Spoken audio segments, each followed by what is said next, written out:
What's up, folks? Today, Andrew and I are going to be talking about calling a seller's bluff and actually specifically what's going on in our market and how buyers have the upper hand when it comes to negotiations. Andrew, recently one of our clients went under contract, did their inspections, and we found some serious issues with this property. And then we submitted the repair request. And then how did this go down? What was your interpretation of how the seller responded and what we advise the clients to do? Yeah, no, Kevin, thanks for bringing that up. First off, as soon as we got the inspection report, we sent it over to the seller's agent and we gave them all the information up front, making them aware the roof is at the final lifespan, the AC is already on borrowed time, and there's some foundation issues. So we've been upfront the whole time. The listing agent was passing that information on and was saying, yeah, just send over the bidder. So what we did is, per our advice to our clients, is we want them to move in, their first time home buyers, have a new AC, have the foundation working and secure, as well as having a working roof.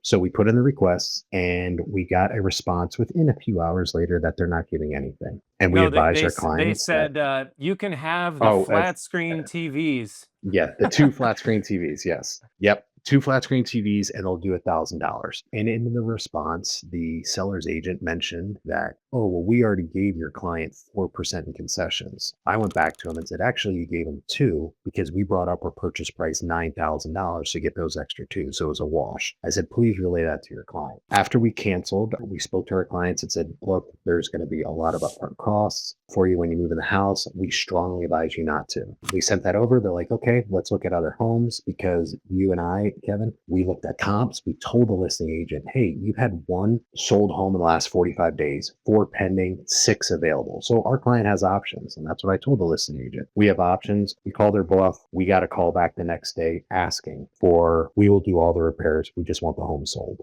Yeah, and this is where representation matters, guys. You've got to have an agent that's willing to do some heavy lifting, and that's where we run into, especially with cross-sell agents, is they just don't want to do the heavy lifting. They don't want to analyze the repairs, understand what needs to happen, understand the things that are big ticket items that are deal breakers for a lot of buyers. And this response to me was honestly shocking. And as Andrew mentioned, what we do in this circumstance, if I'm a buyer and I want to buy a house similar to this in this area, what are my options? And I think in this instance, within the last 30 days, only one other home had sold, and there was something like 10 or 12 other homes on the market. And just simply looking at that and presenting that data with this information, just say, hey, listen, Mr. Seller's agent, I hope you're going to be okay telling your client in the next 30 to 45 days, they are unlikely to sell based on all of their other competition. And then any other buyer that does an inspection, does want to purchase this property, is likely going to be asking for the same things. So you're going to run into this situation, whether it's with my buyer or not. It's in your best interest and your client's best interest to go ahead and just do the right thing, fix these things, and move on. This is not 2021 where we list on Friday and have 25 offers begging for the property on Monday. Our current market is a more buyer advantaged market in certain locations. In this particular location being in Santan, it was a buyer advantaged area. And that's how we are able to